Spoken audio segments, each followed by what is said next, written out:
flailed all the maize and I'm just starting to subsoil it before we spread muck on it and then plough it. So the start of another season begins, the sun's shining, things have dried out quite nicely. Wow! Sorry, I've been pretty quiet over winter. It's not because I've not been busy, we have been busy with all sorts of things. A lot of planning goes in the winter time for the next year, and maintenance, and obviously a bit of downtime. It's been quite stressful with obviously policy changes and prices of everything, and much the same as most businesses. It's not been easy, and doesn't look like it's going to get any easier anytime soon.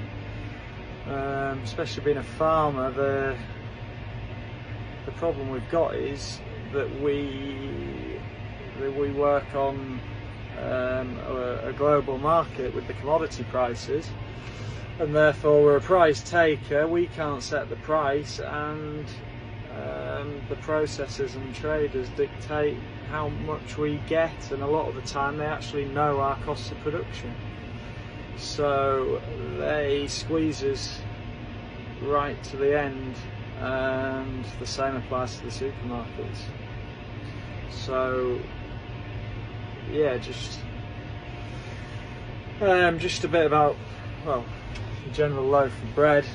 The actual farmer, from the wheat that goes into the bread, will typically get 1 penny in a loaf of bread, which isn't great. So when they talk about the inheritance tax changes, it's not so straightforward really. Yeah, from the outside it looks like farmers, yeah, you should pay your tax, but the return on capital is just not there, and you can't afford to pay it really. Typical return on capital of land is sort of 1 to 2%. That's all.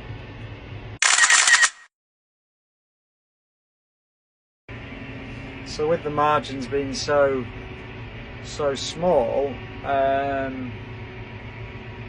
it's just a difficult topic to broach, and yeah, it can be political and this, that and the other, but it's just it would just be a hard tax to pay without selling some of your asset, which is an asset which pays all your other bills. So if you reduce the size of your farm, obviously you've got less money coming in, and it's harder and harder to do.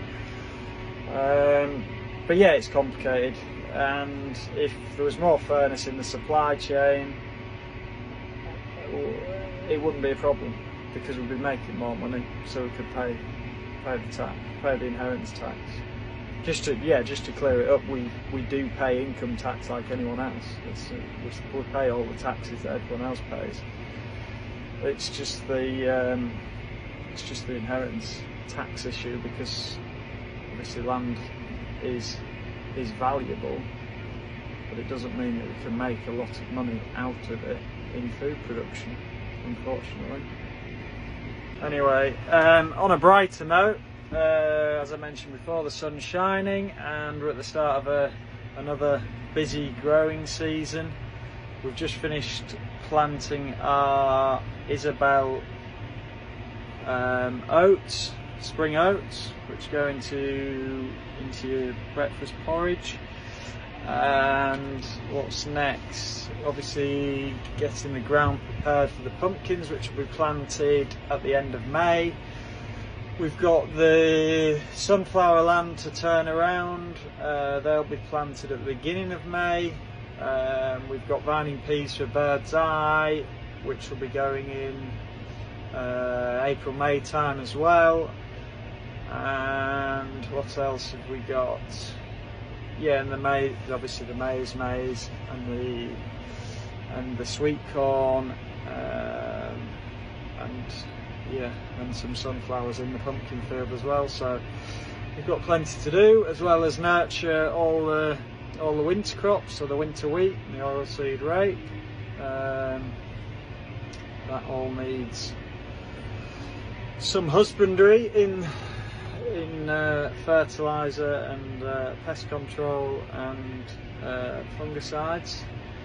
So yeah, plenty to do, and let's hope that the season is kind weather-wise, because that makes all the difference, especially when it's out of our control and the markets are out of our control and any other political influences seem to be very much out of our control. And so yeah, let's hope it's a good season.